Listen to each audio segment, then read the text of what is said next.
You count other people's money all day. Then your own salary vanishes by the 20th. Sound familiar? A book written in 1926 fixes that. Here's the strange thing about our profession. You can reconcile 50 bank accounts and still not know where your own money went last month. The Richest Man in Babylon is a 100-year-old book of simple parables. No jargon. No investing tricks. Just 7 rules that behave like accounting principles for your personal ledger. We'll take all 7, one at a time, with real numbers you can copy tonight. Rule 1. Pay yourself first. 10% of everything you earn is yours to keep, before rent, before family, before anything. Most people save what's left. There is never anything left. So flip the order. Treat it like a standing journal entry on payday, not a decision. Watch what happens. Same salary, same rent, same life. The only change is the order of the entries. Savings stopped being a leftover and became a fixed cost, and fixed costs always get paid. Rule 2. Control your spending. Babylon's lesson is blunt: what you call necessary expenses will always grow to swallow your income unless you name them. Your salary went up last year. Did your savings go up with it? Or did the flat get bigger? So the 200 dinar raise becomes 100 for living and 100 for you. Do that with 2 raises and your savings rate quietly doubles, without a single month of feeling squeezed. Rule 3. Make your gold work. Saved money that just sits there is a dead asset. In accounting terms, it's inventory nobody is selling. The book's phrase is beautiful: every coin should earn its children, and those children should earn too. Notice the pattern again.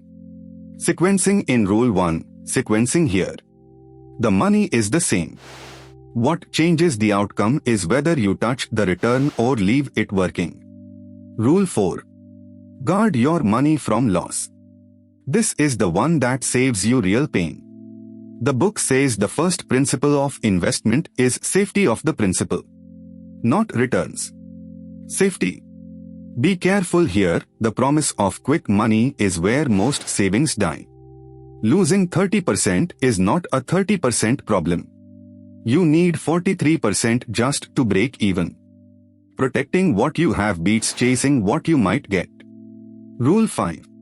Own your home. In Babylon, this meant land. Today it means this: rent is an expense that never becomes an asset. Every month you pay it, and at the end you own exactly nothing. There's the two-sided thinking again. Rent touches only the expense side.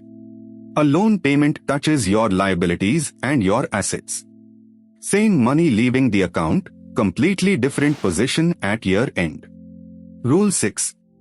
Plan for the future income you will need one day. Babylon called it ensuring a future income.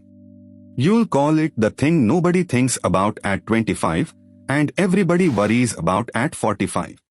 Here's what surprised me when I did this properly. The emergency fund didn't just protect my money. It changed how I negotiated, because I was no longer afraid of the answer. Rule 7, and it's my favorite.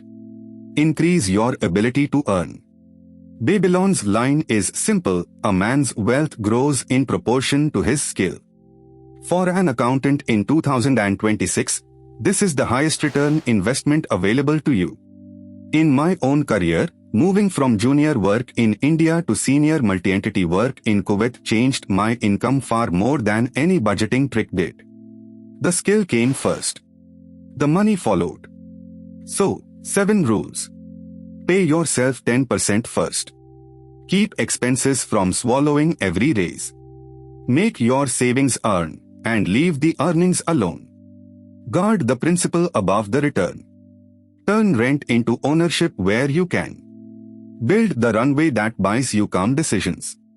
And grow the skill that grows the salary. Notice what runs through all of them: it was never willpower. It was sequencing. The order of the entries decided the outcome every single time.